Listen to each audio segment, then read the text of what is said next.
To revive the ancient practice of confession, we must cultivate an environment where confession is encouraged by how it is received. We can cultivate an atmosphere where people want to confess their sins and their struggles and their sadness because it's received in a way that generates healing and freedom.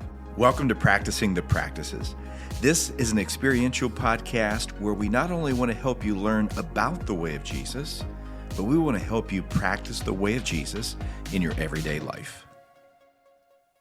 Well, if you've been with us over the last few episodes, you know that we are working through the practices of a healthy koinonia. If you're just joining the conversation, we've established what the church is. Maybe you're familiar with the Greek word ecclesia. And while a building or a place might be the first image that comes to our mind when we hear the word church or think about church, or even someone says, "Where do you go to church?" A better understanding of the church would to not think of it as a place, but rather as a people you belong to. The church is the set-apart people of God. Now, there's the Big C church, the global church, the historical church. We are living wherever you're at, whether you're here in Knoxville or somewhere else in the country or world. You are a part of a little C church. We are a part of a small sliver of the bigger church. But our little C church is really important. This is our local embodied expression of the church and how the church, how the ecclesia relates to one another. Casey, how we partner and participate with each other as we practice the way of Jesus in our church community. That's what's known as koinonia. And so here's our rationale. Here's what Casey and I have been making the case for the last couple of episodes, that there are a handful of critical practices that when we humbly put them to work, we cultivate a healthy koinonia. We create healthy partnership, friendship, spiritual collaboration within the church. That doesn't mean we create a utopia, because actually, if you've been paying attention, some of these practices are really challenging. They create hard conversations. They cause us to really dig deep and be humble. But man, when you work these into your life personally, and when we work them into our church collectively, man, we become a healthy church which shines brightly in a dark world. Our church becomes a place and a people where healing can be offered for those who are broken, and we become people of love and of grace to a lost world. And Casey, lately, the practice of koinonia that we've been focusing on has been the practice of confession. Yeah, Brad, we just sat down and thought, confession is so fun. It's such a good time. Let's not just do one episode. Let's do 3. Who doesn't love bearing the brokenness of their soul to another? I mean, it's a good time all the way around for everybody. It's fantastic. No, honestly, I think the reason that we've done so much on confession and done more than one episode is because it's just something that we don't really talk about in the church very often. And so there just feels like a lot to unpack. So just a little review. 2 episodes ago, we talked about the basics of what confession is and why it's important in the life of a disciple. And then last episode, we unpacked the practical how-to of a Christ-centered practice of confession. What does that look like? And now we're going to talk about another aspect of confession. Yeah, today we're going to talk about what it means to be on the other side of those confessions. What does it look like to receive confession well, with wisdom, with skill, with love, with grace, and all of those things?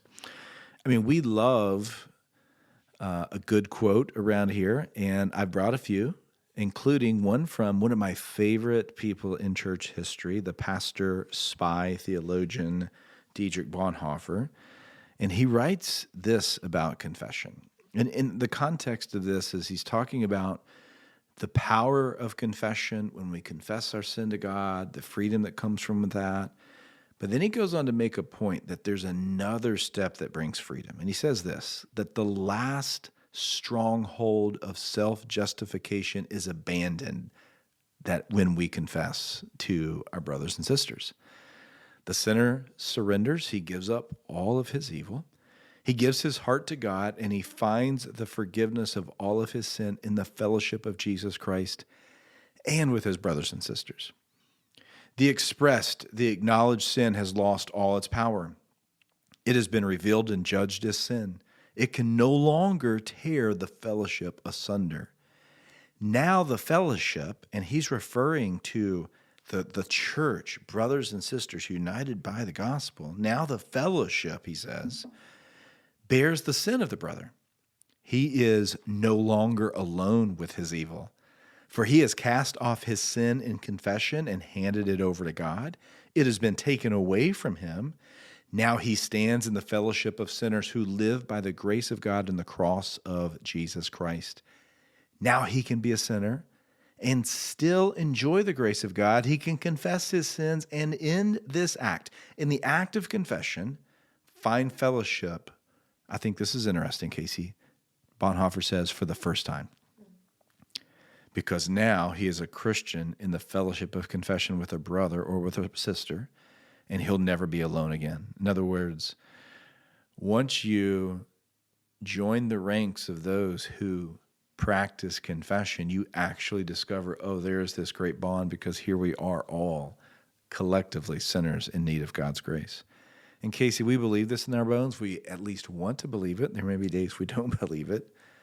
But if we're honest, confession can be hard because sometimes the culture, particularly sometimes even the church culture, can actually be adverse to confession. Yeah, I love that quote. You know, I love a good quote. You do. That was a doozy. That was a really good one. And I really appreciate his reframe, because really what sin does is separates. It separates us from one another in fellowship, in our koinonia. It creates a division. And really what he's talking about here is that healthy confession, when it's done in a Christ-centered biblical way, brings fellowship again. It restores, and actually it's almost like you get to now be part of the, like, we need Jesus club. Yeah, yeah. I love that. We Yeah. are in the We Need Jesus club. Yeah. And I mean, everybody needs Jesus, but I am like putting a button on. Yeah. I am a card carrying member. You are Yes. too. We're in this together. I love that. so good. So just thinking about, why is it that people don't confess to one another? Why is that not happening? And a couple of things come to mind. I think fear of judgment, It's a big one. fear of retribution. Maybe, I tell you some kind of thing I'm struggling with, and then you go around and not only judge me, but you try to, maybe get me removed from my job, or you try to, go and, have retribution somehow, or that you're going to reject me, that somehow, whether right in that moment or over time, you're going to slowly pull away from me or look at me different. And then, of course, and I think this is a really big one, fear of gossip. If I tell you what I'm struggling with and I share that vulnerable thing with you, you're going to go and tell other people. And so those fears. And we can do those things cloaked in spirituality, right? Oh, yeah. I just want to like pray the for gospel. Brad right now, because I know he's really struggling with anger. And yeah. Yes, exactly. Also, that can be true. You know what I mean? Like, Yeah. we Yeah, we cloak it. must be really careful to not take gossip and put some spiritual terms on it. And really, we need to be people that keep confidence. To revive the ancient practice of confession, we must cultivate an environment where confession is encouraged by how it is received.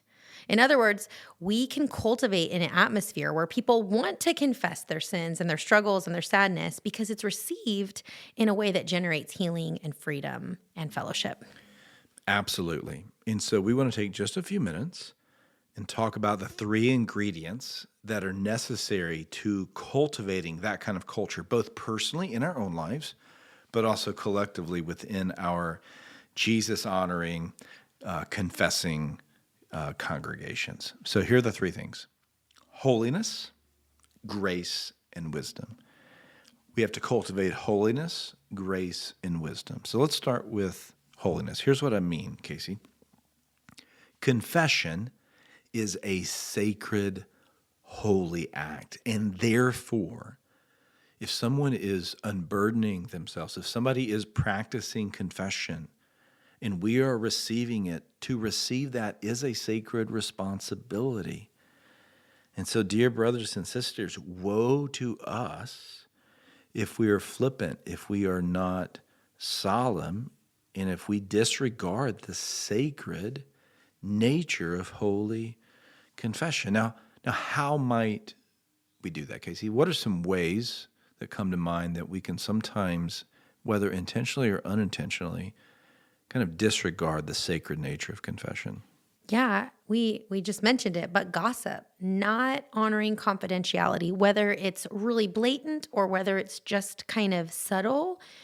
If somebody comes to us and shares, a hard detail of their life or a sin they're struggling with, we need to be just over the top in our pursuit of confidentiality Yeah. and respect of that by not gossiping.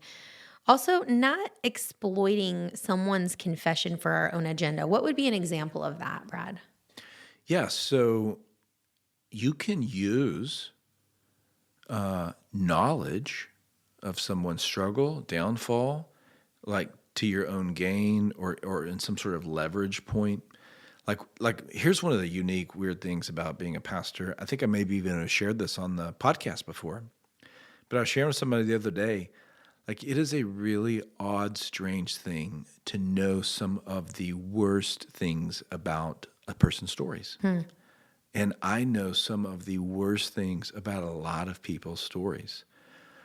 And if I leverage that as power, as some sort of exploitation to get them to do something that I want, or to shame them, to bring that back up 10, 15 years later, whatever it may be, that's an abuse of someone's confession, right? Yeah. So obviously, if somebody shares something, maybe I shouldn't say obvious, like what we're talking about here are kind of the things in the normative range. So I have had people confess where there's been child abuse, and I've got a responsibility, right? So I've got to Yeah. call DCS and get the authorities involved in that. But what I'm saying here is I'm talking about kind of the normal confession where bodily harm, the abuse of a minor is not at stake here, and we just kind of twist it, or where we share it with someone else, and that's just what that does is it stifles a person's confidence that the church is a safe place to actually bring their sin. Yeah. Another one we don't really think about very often, but I think this is the one I tend towards probably is by sympathizing, downplaying, or excusing the sin. And so I think this comes out of a place of sometimes people just not knowing what to say. That's why this is really important that we're intentional and know ourselves and know when somebody tells me something hard, what's my natural tendency? And then I have to intentionally work to be aware of that so I don't just naturally go into my autopilot. So this would look like, oh, that's not that bad, Brad. God loves you. It's okay. It's okay. Everybody does that. Yeah, we all do that. Or I start talking about my own, sin that I've done the same thing. There is a way to communicate grace, and we're going to talk more about that without downplaying the fact that what the person did is wrong. And the reason they're coming to you is because they know it's wrong. And we don't need to tell them it's not wrong. That's not grace, is telling them that what they did isn't wrong. What is grace? Tell us more about grace. Well, grace is the second piece of this. So, right? So when someone confesses to us, not only is it like this sacred thing that we need to honor, but it is this privilege and opportunity and responsibility to reflect Jesus Christ and the outworking of the gospel in return. And so how we respond is so important. So think about this. Think about the kind of environment a plant needs to grow, to thrive, to bloom in all of its glory and all of its beauty. Well, it needs sunlight. It needs water. It might need some sort of fertilizing nutrient to help it grow. And the ultimate source of light, the ultimate warmth, the ultimate water for the thirsty human soul is the grace of God. And this is not just sentiment, Casey. This has oftentimes been scandalous. When you read the Gospels and see how Jesus responds to confession, it models for us of what it looks like to receive it with grace. And to receive it with grace is not to downplay it, not to sympathize in a way that doesn't, embrace the gravity of it. But when you think about Jesus, when he receives the confession from the woman at the well, do you remember what he says to her afterwards? Go and sin no more. Mary Magdalene, here's a woman with a suspect reputation. And not only does Jesus receive her confession with grace, but he welcomes her into his circle and gives her a new way of living. Zacchaeus was an ancient kingpin. This guy would have been kind of an Al Capone type of mobster in our modern era. And Zacchaeus confesses. I'm getting a little bit ahead of ourselves here. We're going to do some episodes on repentance coming up, but Zacchaeus actually models repentance too, because he not only says, hey, I've been living the wrong way, but I'm going to actually make repair for my sin. Now, here's the thing. I think many times we read those narratives and we find them inspiring and forget that they created controversy for Jesus. So grace can be controversial. When you treat someone with grace, particularly if it's someone else that people revile. So maybe you've got a coworker that you're giving grace to that everybody else just wants you to condemn. Because if you can jump on their bandwagon of condemnation, of hatred, of whatever it is, like and you can become the enemy, right? If you start standing up for them or giving them grace. And so for an atmosphere of grace to exist, for an atmosphere of confession to exist, there has to be the kind of grace that invites healing into the soul. I love that. And I was just thinking in my mind of a quote I heard once, and I don't know who said it, so we'll have to look that up and put it in the notes. It was probably me. Just kidding. It has this idea that grace meets us where we are, but it doesn't leave us there. That's the idea of it. So it's meeting people where they are, but not just saying, oh, that's fine. Be where you are. It's calling them higher. Mm-hmm. And that's the reason that they're seeking you out for a confession, is because they believe that hopefully they believe you're a person that's going to call them higher. Now, maybe they're seeking you out because they want you to just excuse what they did. But in this Christ-centered confession, that's not going to be what we're experiencing. So we want to be careful not to create a grace-resistant or a grace-absent environment. And we might sometimes unintentionally subvert the work of grace. So Casey, let's just offer maybe a couple of examples of ways we can avoid self-righteousness and model grace. Yeah, first is, you just mentioned it. It's walking in this kind of posture of superiority and self-righteousness. If somebody is confessing that they struggle with something that we don't struggle with, we want grace for our stuff, but justice for somebody else. Right. And so this is kind of just an overall attitude we have. If somebody's struggling with something we haven't struggled with, it's really helpful to remember there's plenty of things we struggle with. Just because I don't struggle with anger doesn't mean I don't struggle with gossip, right? Like I have my own stuff I struggle with. And we need to constantly check our self-righteousness when we're hearing the things that people are struggling with. Another way we can subvert the work of grace is just by not listening well and being quick to correct or advise or give advice. Yeah. So being just really mindful. And I think, again, this happens because we don't know what to say. And we're going to talk about what to say in a little bit here. I think a lot of the things we do here that we're talking about is because we just don't know what to say. And so unfortunately, we sometimes say things that are not helpful. Jumping in with advice when somebody's confessing right at the beginning of their confession, or correcting them or not listening, is just not helpful. We just need to listen to people. Check your face. I say this. Yes. I Check your say face. this to one of my kids all the time. Check your face. Because some of us, we just don't know our facial expression. Yeah. And we just need to be aware of our facial expressions, our body language that might reflect shock or disgust. Even if we're not saying that, our body language, our face can say a lot. So what you're saying is, Casey, like in a very tangible way. Like if I lean away from you, I'm communicating I need more distance. Right. Or if my face shows shock, like Yeah. one of the things we need to do is cultivate kind of a discernment to be, oh, my face and my posture needs to lean in and take the fear of retribution away. Yeah. Create an inviting presence in an embodied invitation to, hey, it's going to be okay. You can keep sharing this with For me. some of us, this is really natural. And some of us, like I tend to be a person who I wear my emotions right on my face. And I just have to be mindful. I just have had to train myself how to keep a neutral face when somebody's telling me something, even if I feel shocked inside. So instead, ways to extend grace is to offer empathy with truth. So we're not offering just empathy. We're keeping it rooted in the truth. And compassion, showing compassion for what the person is going through. Anything else that comes to your mind? I think not just saying, I'll pray for you, which can feel trite, but also say, can I just pray for you right now? Yeah. Like you're at church and you walk somebody over to a seat, you're in the parking lot, you're on the phone with someone, and you just right there in the moment begin advocating to the Father for this person, saying, I don't have to wait. I'm going to pray for you right now. And then maybe even making some reminders in your phone, hey, pray for Brad, pray for Casey tomorrow, and then let them know about it. Yeah. To be present in the moment of confession and then to show up after it.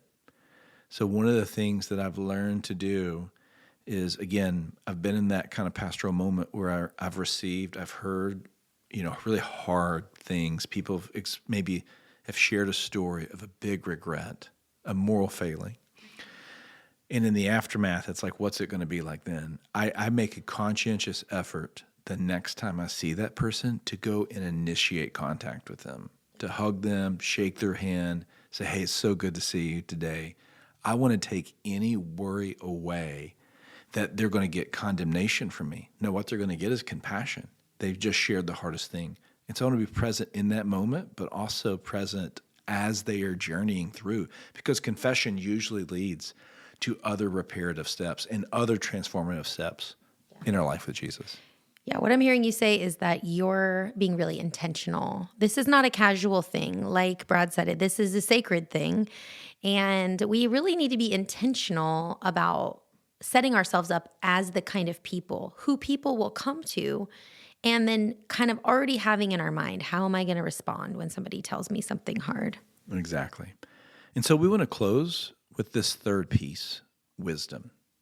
So maybe you're asking, what do I say when somebody unburdens themselves and confesses a sin to me, or confesses even struggle, sorrow, sadness? And so we just want to give some practical tips, because the biggest mistake we make are the mistakes that Job's friend made. Yeah. When Job was suffering, his friends for a short while were quiet, and they were great friends. And then when they opened their mouths, they became really bad friends. And so we want to think about what are good responses and try to avoid some unhelpful responses. So Casey, when someone comes to you and maybe their confession is not necessarily sin, but it's sadness or struggle, maybe it's a deep battle with anxiety, maybe they feel like they've just blown it as a parent, the first thing we should never say is, I know exactly how you feel. Right. I think that, and again, the intention behind this is probably really good. So good. I want to connect with you. I want you to know that I'm in this with you. But saying I know how you feel is not accurate, because only I really know how I feel. Now, you can maybe relate to what I'm going through, but I know how you feel is just not helpful, because you really don't. You haven't walked in my life in my shoes. You don't exactly know how I feel. What would be better to say is, I'm sorry. If in doubt, I'm sorry is so good. I'm sorry you're experiencing this. Or, wow, this is really hard. Sometimes somebody just needs you to listen, be quiet for a while, and say, wow, I'm so sorry. That is so hard. Yeah. Well, speaking of being quiet, one of the wisest things you can do in an environment of confession is to be quiet, to be comfortable with a pause, to be comfortable with not having to fill silence with words. And so don't interrupt people or don't try to control the conversation. Don't get anxious. Instead, wait patiently. Ask questions. Be curious. Oh wow, I'm sorry that you're experiencing that. When did this begin? When did you first find out about that? Let them share. So don't interrupt and try to control the conversation. What else, Casey? Don't take over their confession in, again, good intentions to relate or, give advice or spiritualize. Like we already kind of touched on this. Don't take their confession and start running with it and telling them 5 steps they need to take and what book they need to read and who they need to talk to and all of the steps they need to make to repair their mistake and all these things. This first moment of confession, that's not what this is for. I think a good rule of thumb is if somebody's confessing to me, they should be talking 95% of the time. So I'm saying, I'm sorry, I'm here with you. I can't believe this is happening to you. That's so hard. How can I help you? I'm just asking, or tell me more details about this, say more about this. My whole goal is to give them a lot of space to share and unburden and to just ask questions like Brad talked about, not, giving them all kinds of advice. You could also say, I'm with you in this. Mm-hmm. You're not alone in this. How can I support you? Or even, thank you so much for sharing this with me. I feel like that goes a long way. I'm really honored that you would deem me worthy to share this with. That means a lot to me. Thank you. One of the things when people are confessing and sharing with us is they'll often be describing the pain they're feeling. Mm-hmm. Now, the natural human impulse is to want to help reduce that pain, right? To take it away, to remove it. One of the ways we do that is we'll dismiss or we'll minimize sin, or we'll try to seek the remedy. Instead, when somebody's really experiencing pain and frustration and heartache, maybe with themselves, maybe with a choice, someone else, just say, hey, what you're experiencing is normal. When people experience grief from death, one of the things I try to remind them is, hey, everything that you're feeling, you should be feeling, because this isn't the way it was supposed to be. We're broken people living in a broken world, and it is okay to just acknowledge their pain. We don't have to remedy it. That might not even be what's needed in that moment. Yeah, just saying again, that sounds really painful. So, Casey, let's close with thinking briefly about how we can practice receiving confession. In order for us to be people who even have the opportunity to have this sense of holiness and sacredness with the confession, to extend grace and practice wisdom, what needs to happen before that even comes to bear? Yeah, I hear you asking, how do we become approachable and safe people? Yes. How do we intentionally set ourselves up as people that other people want to come to confess, and not by pushing in and trying to force it on people, but to just in the way we live, let people know that we're approachable for this kind of thing. The first one is expressed authenticity.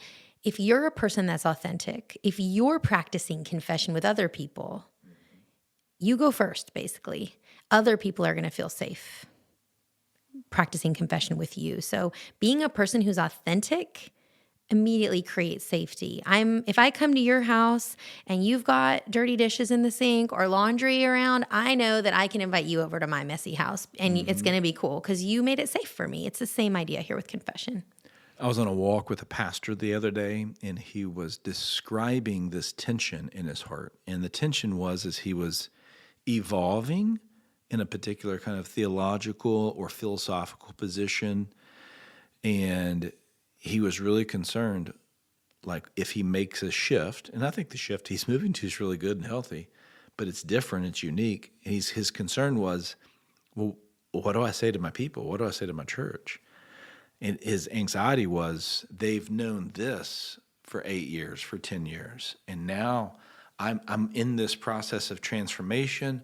Like, what are they going to think now? And I'm like, you're anxious over the wrong thing. This is actually an opportunity for you to actually pastor your people, to be a sheep amongst the sheep as a shepherd, and to actually model what maturity in Christ looks like. And so get up there and say, hey, folks, for 8 years I've said this, but man, I've been journeying with Jesus, and I think I was wrong. I think it's this. And take them on that journey with you.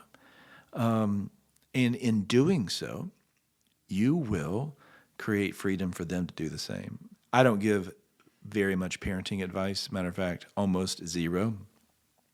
The one small bit of parenting advice I give in this stage of my life is to encourage parents to confess and ask forgiveness from their kids where they've messed up. Because at the very least, it will show your kids what it looks like to do the same. Yep. You want to be part of authentic relationships, you got to be authentic yourself. And that leads to kind of our next thought about how to become an approachable and safe person. Really, this is about investing yourself in relationship and secure, safe relationships. And this kind of confession is not going to just happen with anybody. Usually the people that are going to come to you and confess like this are people that feel safe and secure with you. So being a person who invests in relationship is a surefire way to be a safe place for this kind of thing. If you're a person that just kind of is a lone ranger and you don't have a lot of relationship in your life, or you don't really invest in people, maybe besides your spouse and your kids, and you don't really have a lot of friends, you're probably not going to be a person that is able to receive confession, just because you don't have those kind of secure and invested relationships. So that's a really important piece too. One of the sweet things with my elders at the church where I pastor is on an almost monthly basis, we practice confession. We call it honesty and honor. And we get really honest with each other, again, about one of those three categories: sin, sadness, or sorrow, struggle. And then we call it the glory of God. But it's the years of regular, persistent, present investment in trust that has cultivated that. That's what you're talking about. Yep. So today, since we always practice on this podcast, practicing the practices, today we just want to offer you a moment to really interact with God about this part of confession, about being a person that receives confession well.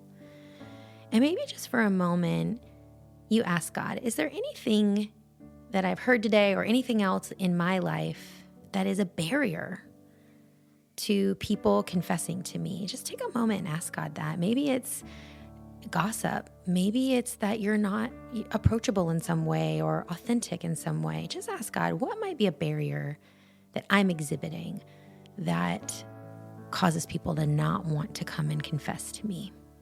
No spirit of judgment. Just get curious with God for a moment.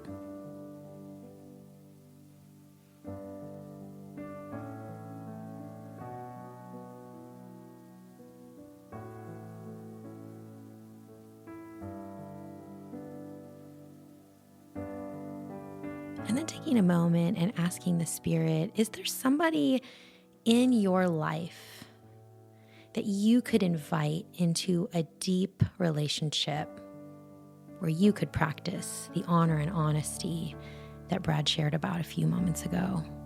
Is there anybody in your life God brings to mind that you could be vulnerable and put yourself out there and invite into this kind of relationship?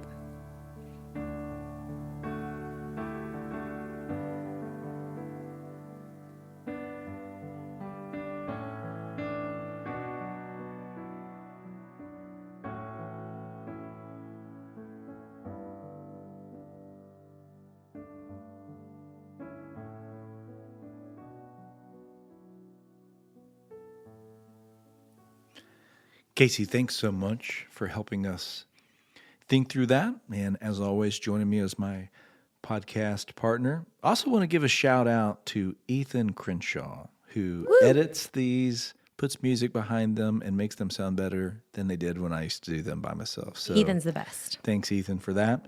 Appreciate you listening. Make sure you subscribe, like, follow, all of those things. If you don't mind, we'd love for you to give us a review. It helps other people come in contact with the Practicing the Practices podcast, which we hope will be helpful in people's journey with Jesus. Until next time, this is Bradford Casey. Grace and peace.